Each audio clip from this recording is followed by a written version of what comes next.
Hey everybody, I was recently asked to do a brief overview of the Zoo deck for someone who didn't actually play during Zoo format.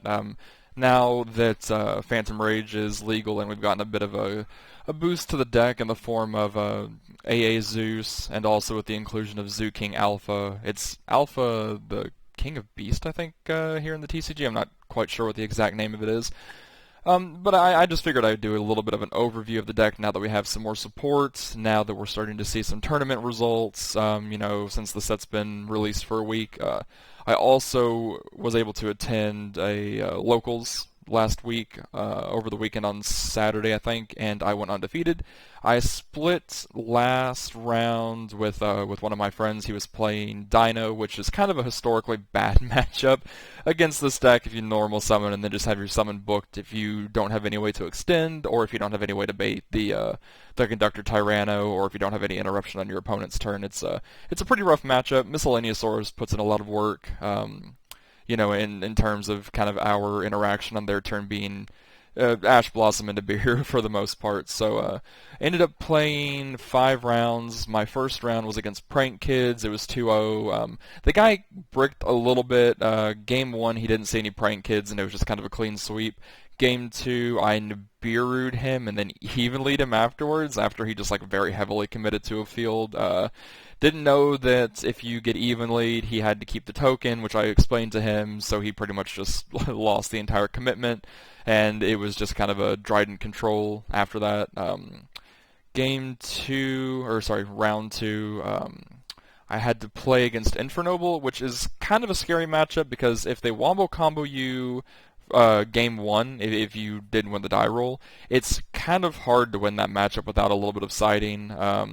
It's just it's so consistent. I mean, he played through Nibiru and Inperm, which was just insane. I mean, every card in his hand was an extender at that point, and it was just kind of an uphill battle. He ripped the barrage out of my hand with Smoke Grenade, and after that it was just game. I really didn't have a follow-up past my normal summon on the next turn, and it just kind of snowballed out of control after that. Game 2 was easy. I just did standard Zoo stuff. I did Dryden Double Judgment, I think is what it was, and he just obviously couldn't play through that. It's a little too much interruption for him if you know when to stop the deck. Game 3, it was extremely close. I opened Nibiru, I think was the only hand trap I opened, and I let him do the standard combo where he goes into Link Ross after he does his plays with Isolde. Used Metal Marcher to bring a card back, Nibiru'd him there. He had extenders to play through it, but he had clogged his board a little bit with I think without really thinking his plays through, so he ended up not being able to put up any negates. I think the only form of interaction he was able to put up was an Omega, and after that I was able to just normal summon the Zoo, go for the Zeus play, and control him from there. Ended up top decking Ogre, which was a really good top deck at that point, just because I didn't have to waste a Dryden interaction. Later on, and it was a pretty close game. We almost went into time on that one, but ended up being able to pull it out. Round 3, I played against the Goki combo deck. I got drolled fucking every time I just drew a card. I'd normal summon Thoroughblade, use its effect, and get drolled, and I was like, oh, well, alright, I guess I'm just making Dryden set a card and pass. And it was funny because I always had Desires, so I guess, long story short, Desires before you draw off a Thoroughblade, it's the +1 is better than just the 1-for-1 off of a Thoroughblade. But unfortunately for him, his hand, both games 1 and 2, consisted of triple Droll, the level 1 Goki, and then just like a brick. I think both times it was like a Phantom Knight card that he just couldn't play. So that was a pretty clean sweep, a 2-0. I think it only took like maybe 10 minutes to play out both games. And then round 4 was a matchup I'm not really familiar with, at least not too familiar with, because a lot of people don't play this deck like online on Dueling Book or on EDO Pro or anything like that. But it was the Invoke Dogmatica deck, which is weird because in my mind it seems like a pretty strong contender is more like a rogue option, but it really just didn't do too much.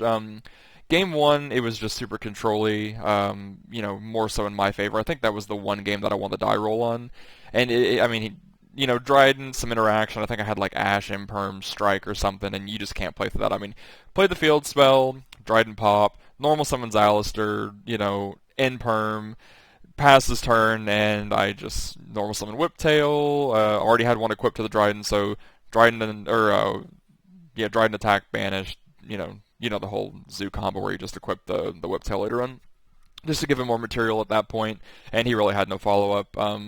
Game 2, he chose to go first and did the whole setup with Maximus, the Dogmatica Maximus, where he basically ends on Makaba, Maximus, Fleur de Lis, which he was able to use on my turn, and then he triggered the Shadal Trap, which lets him summon Winda on my turn. I don't know how the fuck I played through it. I really don't remember, but I was able to stick a Borbo on the field, attack him directly, went in. How did I do it? Oh yeah, I tried to equip a Whiptail in the battle phase, and he just uses Makaba to negate it, I guess because I thought since it was in defense I was just going to crash into it and banish it, or just maybe attack into it and kill it at that point. So he, I guess, thought that was the only way I can get over that. Well, I, go to make the play, he negates it. I was like, cool, redeclare, attack directly, because it was just on attack declaration. Or maybe it was just in the battle phase. I don't remember. Long story short, I go into main phase 2 and try to overlay into Zeus, and he, taps on Winda, and I'm like, no, you chained your trap to the summon of Borbo. That does not count that special summon, so this is my one special summon. And he goes, oh, okay, and then I just Zeus his field and control him from there. It was super easy. And like I said, round 5 would have been against Dino. I split top cut. We were able to take the draw and got first and second. I got first. The other guy got second. And then the guy that I beat round 4 got third. So he won his last match. Pretty good pairings. I played against all meta during the tournament, which was nice. So no weird rogue decks, nothing that you can be like, oh, he didn't play against meta. This list isn't good. So there's credibility there. And these players, at our locals know what they're doing. So figured, like I said in the beginning of the video, since I'm making this more for someone who never played Zoo, I'll just go over the basic premise of what pure Zoo is supposed to do, and why I personally prefer pure Zoo over any of the other variants. The other variants that I've seen play are Eldritch Zoo, which I've tested and I just didn't like more than pure, so I stuck to pure. And then Tri-Brigade Zoo, which I've also tested recently. So general pure Zoo strat is just control. As you can see in the list, you play 9 hand traps. Technically 12. I consider Book of Moon like an offensive hand trap, but I'll get to that later. Nibiru is just a high impact hand trap that can punish overextending, can clear the field, and really makes your opponent have to have 1 to 2 more extenders to be able to play. In Dragon Link, they have to have a way to get to a tuner so they can go into the Needle Fiber play and continue comboing off. In the Infernoble matchup, they have to be able to either stick another tuner on board, or they have to be able to combo into another Link 2 and then climb up, usually into a Auroradon or something like that. So really Nibiru just makes them waste more resources, and generally at that point, if they're burning more resources to put a presence on board, they're not going to have their full combo, and you can play through 1 or 2 negates relatively easily. So Nibiru is just very strong. It also sticks a 3000 beat stick on your field, so if they do end up going into Savage Herald, you can honestly just normal summon a Zoo, don't use the effects, overlay 2 or 3 times into whatever you want. Honestly, you could overlay twice and then into Dryden, go into the battle phase, swing over the Herald with whatever monster you want to, and then use Dryden to bait the Savage negate. Since Savage doesn't destroy, the Dryden still sticks. All you've done is detach a material, and then you're free to Zeus and then commit later to the board if you can. So that's pretty much why Nibiru is just the best hand trap in this format. I don't agree with siding it. I think if you go to a tournament, you're going to be seeing a lot of combo decks, especially now with Zoo. Nibiru is just that little added bit of extra protection if they decide to turbo into Zeus or something in main phase 2. You can punish them with the Nibiru. I know Zeus is a quick effect, but if you do that, Chainlink 1 Nibiru, Chainlink 2 Zeus. Zeus will nuke the board, Nibiru summons, tributing Zeus, then you have a 3000 beat stick on your field, they have a 3000, but usually after that they're not going to have much of a follow-up. So Nibiru is just really strong. It's good against pretty much every matchup that's not, some back row trap heavy deck. Onto Alpha. Alpha's great because, as it's ruled now, if you control no monsters on your field, and your opponent just controls anything, controlling no monsters counts as controlling monsters with 0 attack, so you can freely summon Alpha, from your hand, Sticks to the board, a 3000 beat stick. I mean, if anything, you can crash with cards like Dragoon. You can beat over like a Herald if you're, struggling to bait out negates. It's just a really strong card. Its summon is inherent, so it does not start a chain. They cannot chain to it. They can strike the summon since it's an inherent summon.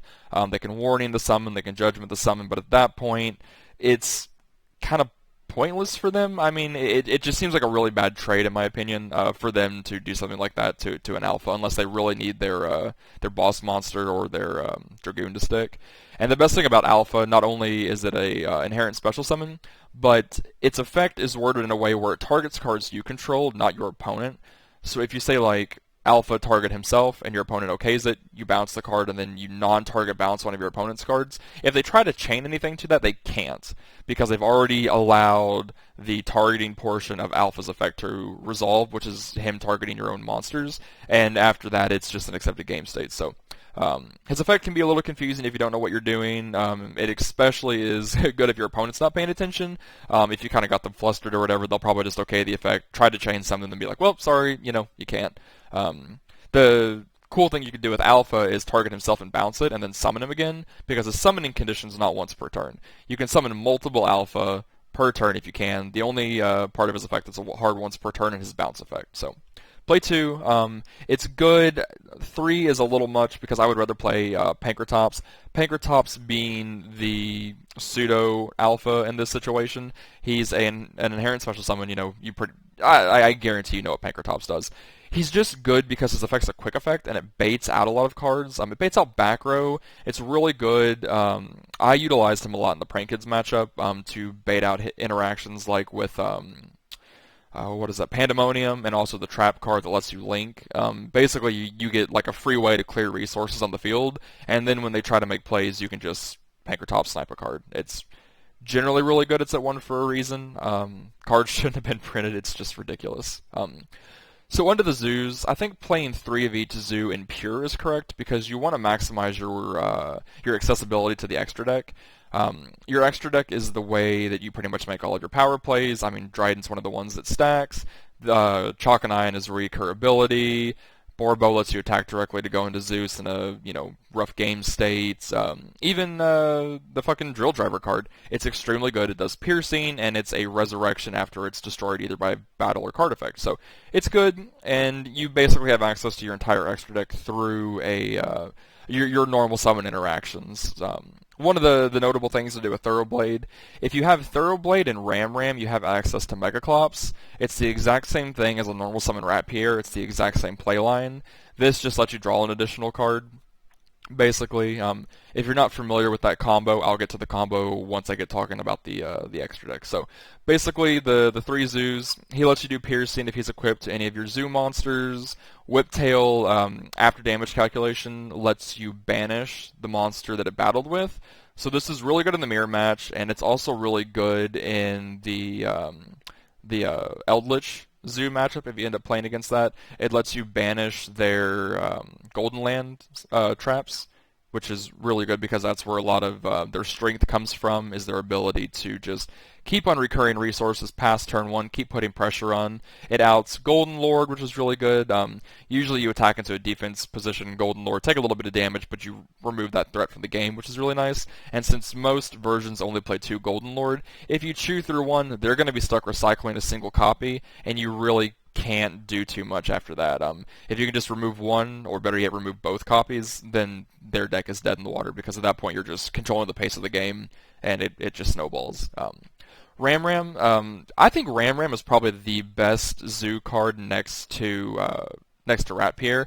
Ratpier is a great card when it's at multiples, and it's still really good as like a one-of because it's like a one-card Megaclops. So the reason why I think Ram is extremely good is because it gives you trap targeting protection on your monsters. So if you're in a position where you can only summon like a single zoo monster, like if you have like a 10 key and no other zoo monsters in hand, I usually search the Ram if I don't know what I'm playing against. Normal summon the Ram, overlay into 2 zoo, it's usually like this and a Tiger or this and a Choco 9 or something, and then put a Dryden in defense position on top. It protects you against impermanence, so if they go impermanence and try to bait the negate, you just, use the effect of Dryden now that it has the effect of Ram. detach, and then you have protection. It negates the activation of the card. And that's one thing to note, it negates the activation. So if they have a set copy of Infinite Impermanence, they flip it, target your Dryden with Ram attached, and you detach to negate. It negates the activation, so it was no longer technically activated in that column, and you don't have to worry about activating spells in that column. It's also good against cards like Dogmatic of Punishment. Dogmatic of Punishment targets, and if you have Ram, you have trap targeting protection, you just detach, negate. They're not going to get the pop, they're not going to get the send. So, Ram, I think, in my opinion, one of the best zoos to normal summon, just kind of blindly. Rat Pierre, like I said, is full combo in and of itself. Its effect as it's equipped as a monster isn't really notable because it's at 1, but for future reference, if he ever comes back at more than 1 and you're watching this video trying to learn the combos, once per turn you can detach an Xyz material from this card and special summon 1 Zoodiac Rat Pierre from your deck. So that's while it's attached as material. It lets you put more bodies on board, and back when this deck was like really popular, I think back in 2016, maybe 2017, I kind of have the years mixed up in my head a little bit, it's not only like a combo extender, but it puts a rank 4 on board, so you can like Norden, do fusion sub combo, which, while it's not relevant now, I can cover the topic in the future. So it used to be really broken in multiples. It's still really good as a one-of. Ash, it's just an extremely versatile hand trap. Stopping the Assault Summon from deck, stopping Extravagance, stopping Red Eyes Fusion. Any pot card is so Avarice, Desires, Extravagance, like I said. It's just a really all-around good card. I can't imagine not playing Ash. It's not technically considered a high-impact card because it's not like it removes a resource from the field, but if you catch your opponent top-decking, like let's say in Invoked or any other matchup, a well-timed Ash is good. If their top deck is Alistair, Ash stops it. If their top deck is Magical Meltdown, Ash, makes it dead in the water. So it's a good card to have. A well-timed Ash can really do a lot of damage. Pot of Desires, strictly because it's a consistency card. The card says draw 2. Considering most of the cards, with a very small, margin of non-3-ofs, you have so many 3-ofs in the deck that playing 3 Desires is just the right call. Basically, every zoo is a starter. You want to open one, you want to open up multiples, it's just, it gives you more resources. Lets you draw into Strike, Imperm, Judgment, Nibiru, Ash, more zoo cards. Like, every card in this deck is just going to draw in multiples. Book of Moon, this is where I was talking about, Avarice. I'll talk about Avarice really quick.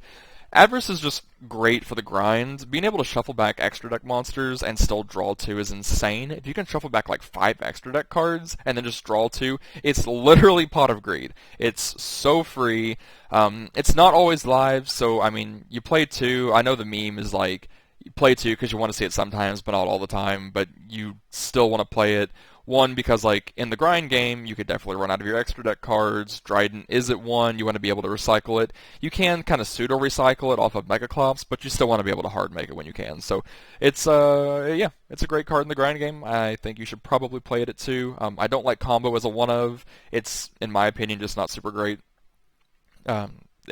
Personal preference. I know a lot of people play combo. I don't think it's necessarily terrible, but to my play style and how I like to play, I don't want to send it off of Rat. I don't want to depend on having to see Rat to be able to send combo. And while combo does have an effect on field, I see that it's primarily just dumped to be used as like a pseudo Avarice, and Avarice is just better than a fake Avarice. There we go. Book of Moon, it's an offensive hand trap in the sense that it can out the Buster Lock, it can bait negates. Nobody wants to have their Savage booked face down, lose the equip, and then not have any negates. Not only does it do that, like I said, it outs the Buster Lock, so if they have Buster equipped to Savage, if you've baited the Savage and baited the Herald at this point, which is relatively easy to do, you can just, flip the Savage face down, loses the equip, Buster goes to grave, you're free to access your extra deck and go into Zeus. So it's very, very good, great in the mirror, booking Dryden, since Ram is only trap targeting protection, Book of Moon's a spell, so you can play around it that way, unless your opponent is playing one of the other zoos. I think one of them has like monster effect protection, and the other one is like spell targeting protection, so you could mess around with that. Barrage is at 1 for a reason. It's it's broke. It summons any of your zoo monsters from the deck basically for free, and if this is destroyed, you can equip it as material to like a Zoo Exceeds monster that you have on the field. So one of the best interactions, actually two really good interactions, is Barrage with a 10 key on field. You've already got the 10 key search. This will just let you pop this and special summon. So if this gets ashed, you can play Barrage, pop this, and basically you'll be using this multiple times in a duel too, if possible. So you're just gaining cards on the field, and it's very, very strong. Another interaction is using this to pop Ram Ram, and then you get the summon. Ram Ram's effect triggers, and it summons a Zoo from grave, so it can summon any of these extra deck monsters included. So it's really good. 10 key because it's a searcher. If you had 3 Rhoda, you would play it, and this is just Rhoda for the deck. Imperm because it can't be, I know Called By is at 1, but it's it's still not susceptible to cards like that. You can't strike it. You can just use it to bait negate, stop combos. It's inherently really good. Strike because it's good even if you're going second. Baiting negates and then striking them can be really, really strong. Or if your opponent continues to combo, if they have game on board and they fall into a strike, it can really put them far behind.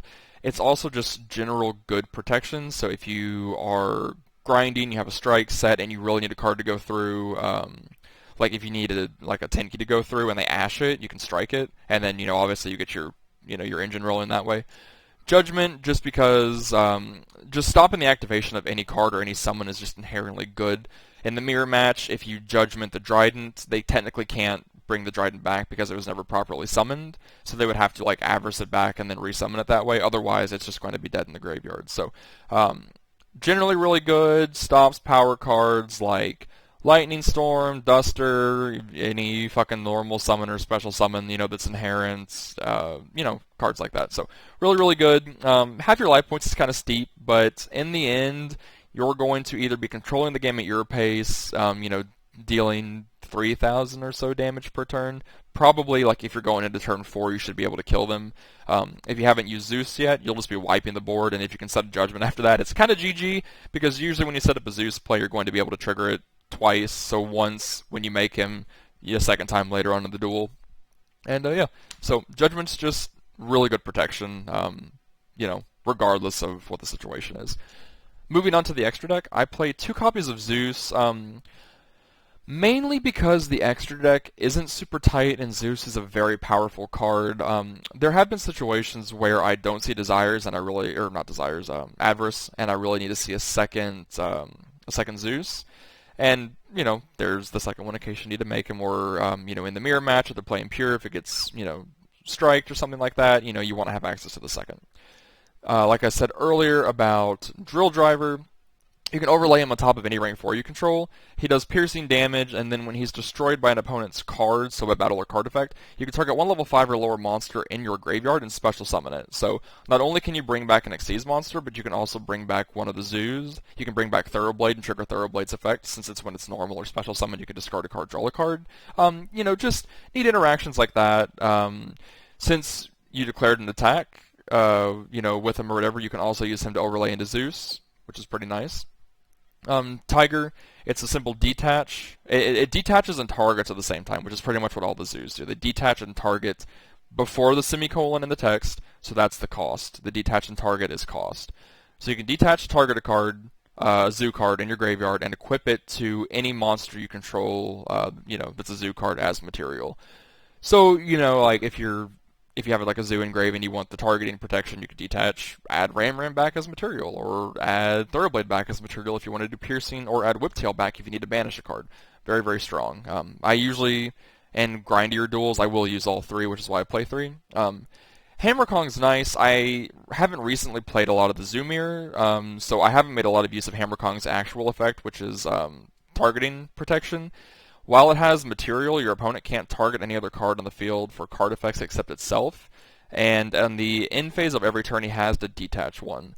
So one of the plays to do is bring it back with Chalkanine, and then Tiger Mortar a card underneath it. Since Chalkanine negates the monster's effect that it brings back, he'll have his effects negated, and you won't have to detach on the end phase, and then he'll have a card underneath it via Tiger Mortar to give you targeting protection. So, touching back on Chakanine, she is a detach and target one monster in the graveyard, one zoo monster. Special summon it. Its effects are negated, and it cannot be used as Xyz material for a summon. So, it pretty much speaks for itself. That is how you get into your Megaclops. Let's see if I can just do the combo real quick for you. Let's say you normal summon Rapier and you send Ram Ram. You go into Chakanine, detach Ram Ram, or detach Rapier, bring back Ram Ram. You overlay into Drident detach Chakanine, pop the Ram Ram, Ram Ram effect, bring back Chakanine. Then you overlay Tiger on top of Drident. Use Tiger's effect to re-equip any zoo monster engraved underneath the Chakanine. The Chakanine can now use its effect again, detaching, and then bringing back another Xyz monster. So now you have 3 Xyz monsters and you can summon Megaclops. So that is the general Megaclops play. As long as you have Drident still available and a Ram Ram engrave and a zoo monster, you pretty much have the full combo, which is the Megaclops combo. Drident's at 1. It's pretty standard. It speaks for itself. It's a detach pop, a face-up card on the field. Borbo lets you attack directly, which is what you do. You can attack directly, then overlay into Zeus in main phase 2. That's pretty much the Zeus combo. And then Megaclops is basically just a towers at this point in the game. It's unaffected by other monster effects, except those of Xyz monsters, and it can't be destroyed by battle except with an Xyz monster. So this monster, in and of itself, isn't great in the mirror match because Dryden just outs it immediately. It's not terrible. It can also be added by Zeus, but it's pretty much good in every other matchup because I can't think of a deck without like a lot of setup that can necessarily out it. Prank Kids have a really hard time outing it because they have to buff their Battle Butler twice to even get it up to 4K to crash, and then it still can't be destroyed by battle, so like what are you going to do? Also, you can target one Xyz monster in your graveyard and one card your opponent controls. Doesn't have to be face up, and it could be spell, trap, monster, field spell, anything like that. Special summon the monster from your graveyard, and if you do, attach that opponent's card to it as material. So oftentimes, if you're normal summoning Rat and making Megaclops, you'll be targeting one of your opponent's cards, targeting the Dryden engraved, summoning Dryden, and giving it a material for the follow-up on the next turn. At that point, it's just insane because you're really looping Dryden, which is like your main means of control. You're stealing a resource from your opponent, giving yourself a Dryden with material, so really they're just going to lose steam super fast. The only downside of this card is if you use that effect, for the rest of the turn, any damage your opponent takes is halved. So if you attack directly for 4,000, you're really only doing 2,000 damage. But that's the only downside, and it's a hard once per turn effect. So the side doesn't really matter. The side's super dependent on your locals and what decks you'll end up facing. Lancia is good against Dragon Link and pretty much anything that revolves around banishing cards. I ran into this weird niche scenario where I played this against mutants and the guy just scooped, so I guess it's good against them. I'm not really sure what the mutant deck does, but I guess they banish. Gameciel, I wouldn't side this in against Infernoble or Dragon Link, but I would side it in against any matchup where they make Dragoon as part of their combo. Just because any deck like Dragon Link and Infernoble, they're using Smoke Grenade to rip the card out of your hand. And it's, if they see a Gameciel, they're going to be like, oh, the card that breaks my board. I'm just going to snatch that out, and then, you're out of Gameciel. Twin Twister for back row decks, same with Feather Duster. I don't really anticipate seeing a lot of heavy trap decks, but these are good against decks like the Buster Blader deck that also plays Dogmatica cards. If you can blow them out and just not let them resolve their cards, it's really good. Feather Duster puts in a lot of work. I would also side these in against that matchup because not being able to activate your monster effects because they're dragons and then they have the Fusion Buster on board, pretty bad. And this just solves that problem. Mystic Mind is an interesting card to consider. I didn't really think about putting it in the side, but I didn't know what else I'd play. I thought about Ice Dragon's Prison because it's also an out to Dragoon, but you have to have other interaction outside of that to make it good. Mystic Mind in and of itself is good because a lot of decks don't main deck outs to Mystic Mind. They have to do it post-siding, and since they don't see it game 1, they're probably not going to see it game 2, and if you stole a really strong game 1 off your opponent, side these in going second, and it resolves, then you just win. I mean, you have Mystic Mind, you have one normal summon, you have access to Zeus, and you nuke the board. And usually they're not going to have too much of a follow-up. And then Evenly Matched, it's just a generally good card against back row decks. It's, you know, good to bait negate. It's kind of just an all-purpose card. You'll know against what matchups you want to see it in. I sided it in, I think, like once or twice. Like I did it against the Goki combo deck because they didn't put up a ton of negates, but there's like just a lot of interaction there. So like Appaloosa with 4 negates was really big, and being able to have a card to kind of like slim the board down to where I could manage the Appaloosa was nice. I want to touch back on Lancia really quick. You have a really tough time against Dinos in this deck, and Lancia is just the side deck card to shut Dinos down. They cannot play under Lancia, they cannot summon Conductor, they can't Pill, they can't Miscellaneousaurus, they're not, you know, unless they hard open Archosaur, you know, they're not banishing Miscellaneousaurus for Archosaur to pop a baby in hand because they can't banish. So it really just flounders their turn, and after that it's just a control game. So that's pretty much the build and the matchups. And just the, you know, general way to combo with this deck is just to play like any one zoo card. Play around a beer, so make sure you're only summoning 4 times in a turn if you can, you know, manage it. So I usually just summon a zoo, overlay into like Hammer Kong, overlay into Tiger, and then overlay into Dryden, and then just set what I can and pass. You never really want to commit too hard to a board going first because you never know what your opponent's playing. So I usually try to like include, you know, 2 other interactions aside from Dryden in the spell and trap zone if I can, or if it's just like, cool, I opened up 2 zoo, Nib, and Ashen to strike. Well, I'll just go Dryden, set, strike, you know, pass, and then you just control it from there. So really, the interactions aren't too like thought intensive. It is just a control deck at the end of the day. But you need to know what cards to hit in the matchup, when to hit them, you know, when to kind of rationalize when in the combo to stop them. Like if you don't, like if you know they've added certain cards to their hand, you know they don't have a follow-up, you know, stop the play then and there. And I wanted to touch on 2 other cards real quick before I end the video that I think would be good in this deck.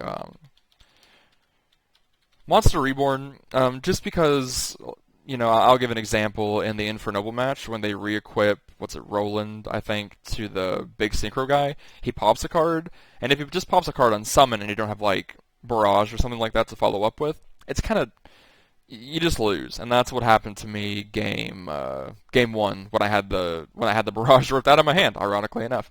So having a Monster Reborn is just good because it like lets you continue playing. It's really good late game because you can reborn pretty much anything that you've like hard summoned.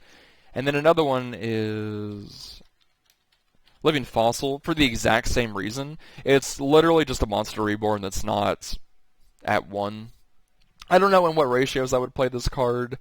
It's just kind of food for thought. If you want to play like 1 or 2 copies, or like 1 copy and like a Monster Reborn, it might not be bad. I just don't really know what you would want to take out. I feel like this list is like really, really solid. I know some people aren't playing the Judgments, but they are playing the Strikes, so you can toy around with that a little bit. You know, see what kind of works for you. It's just, you know, this is only good past turn 1, like you're really never going to need Living Fossil or Monster Reborn to combo off. It's just good in the grind game, it's good late game, it's good if your summon doesn't stick, but most of the time your summon should stick. And if it doesn't, then you'll have other interaction to play around. So that's that. I'd love to hear any comments that you guys might have about this. I do plan on making videos about other zoo variants, so I would like to do a video on Eldritch Zoo, and I would also love to do a video on Tri-Brigade Zoo, just to kind of get my thoughts on them. I definitely think this is the strongest one, but as I touch on these other builds later, I'll kind of expand on my thoughts a little bit more, and then, you know, kind of have a discussion or a conversation with you guys about this. So I appreciate it, guys. Thank you so much. If you would care to like this video, you know, leave a comment, tell me what you think about it. I'd like to start making videos more often, and any encouragement would be great. So thank you, guys, and take care.